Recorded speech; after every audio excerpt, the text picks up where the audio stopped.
run game's starting to come together too. And O-line's starting to work together. We have a bunch of different lineups at O-line, and we were able to stay a little bit more consistent today. So I think we got some good results. Was there more scoring today than as opposed to Saturday? A little bit more. I mean, we also held out some guys on defense, you know, that didn't really need much of the work. I don't know how much Fred Warner needs to do out there. And, you know, we didn't really have Jamal run the ball much as far as the live situation and stuff, but for the most part, it was really good work. I think everyone got better, and the offense had a little bit more success this week than last week, but I don't know exactly who to call one today. I think it was pretty even. Which quarterback stood out? Which of the two starting quarterbacks? Taysom and Tanner stood out. How much movement is there? Taysom and Tanner and Taysom, in that order. So how much movement is there on the depth chart after a certain practice, or maybe after an experience like today? A lot. I mean, I think this weekend, as we start to work through some things, I think we'll, you know, when we take the field on Monday, I think we'll be solidified in most spots, and we'll see what happens. You've talked about taking advantage of whatever advantages you can, as far as, you know, keeping practices closed and things like that. Is there an advantage to not publicly naming a starting quarterback in that sense?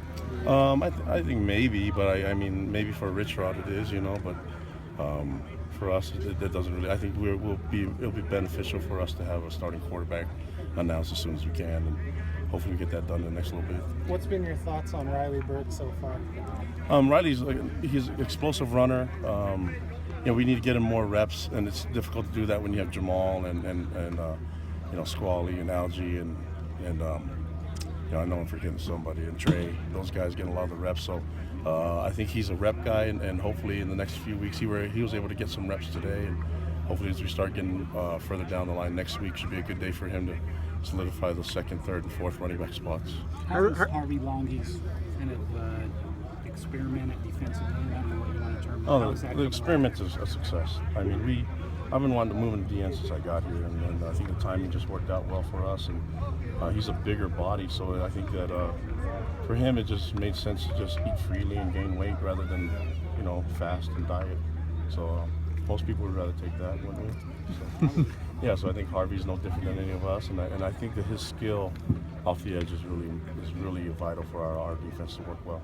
How's the kicking game coming along? Anyone emerging there? Not really. I mean, it's a little slow with the place kicking. I mean, you know, obviously we have Johnny, but I think everything's good with the snaps and holds. We just need to get the right guy on the field. We have a number of guys. I mean, out of the four, hopefully we get that figured out next week. How are you feeling about the receiving core? How are they coming together? Good. I mean, obviously when we get Nick back and we get some of the other guys that were dinged up in camp back, it'll be good for us. But I really liking the newcomers and seeing some of the guys take advantage of the reps, you know, that they're getting. And so, yeah, Jonah Trenneman gives us a lot of speed. Both Tanner does some really good things for us as well. And LaVell Heath will do great things for us. And those new guys coming in, I think will help us out. And they're joining a really good, experienced cast that I think have a lot of ability and size. Do you think Nick will be back for that opening, that week? Yeah, preparation? He'll be fine. Or maybe I should hold off on that. I'll be making an announcement pre-game about Nick Kurtz. Has anybody emerged at that starting corner opposite Michael Davis?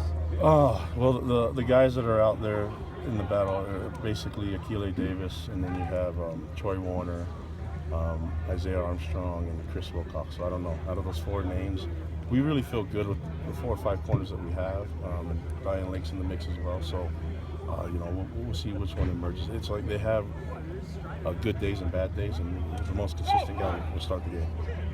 What's the best mixture on a coaching staff between the yellers, the coaches that get after guys, maybe the coaches who are maybe not quite as vocal in their teaching? I think as long as they can teach, that's all that matters, and respect the kids that they work with. That's all I look for. And have a sense of humor, obviously. But, yeah, I just want our coaches to just connect with these young men and teach them more than just football, just stuff about life and care about them. And as long as you can do that, just be yourself. If you have that characteristic, then just be yourself, and I think you'll be fine. I'm okay with the teaching style that our guys have, and I think it's really effective, especially when you have a foundation of care and love. I'd imagine some players respond differently to different stimuli as well. I mean, some coaches respond better, players respond better to getting yelled at. Yeah, and that's up to the coach to find the motivation behind it. But I think communicating is the most important thing, you know, and being honest with these young men. And we have a bunch of coaches that do that, and they're all really effective. How comforting is it to know that you've got 2 really solid safeties? Oh yeah, that feels great for me to have those safeties and then have guys behind them. I mean, I think Micah and Kai are doing some great things, but I think Eric Tucker not going to play. He can start for us as well, and then you have Hadley and Zane Anderson's coming along. So we have a lot of good players, and Ed's done a great job with that group, and so I feel really comfortable with the depth there. There's some places I don't feel great about the depth, but that's one that I feel comfortable with. What places don't you feel comfortable? What was that? What Well, the places kicking, don't- because we don't have a starter, and then we're still looking for a fourth quarterback. So Are you expecting? nice one. Try. Are you expecting Brad Wilcox back when school starts? Still tough to say. I don't know. That's I don't have much to say about that. You touched on the kickers, but also the rest of the special teams coverage, returning. How are those areas showing up right now? Oh, it's going well. Being able to get the live looks is huge for us, and I feel good about a punt game and our kickoff KOR, and obviously a PT field goal. All we're missing is a kicker that can be consistent, and we should be on our way. Anything else?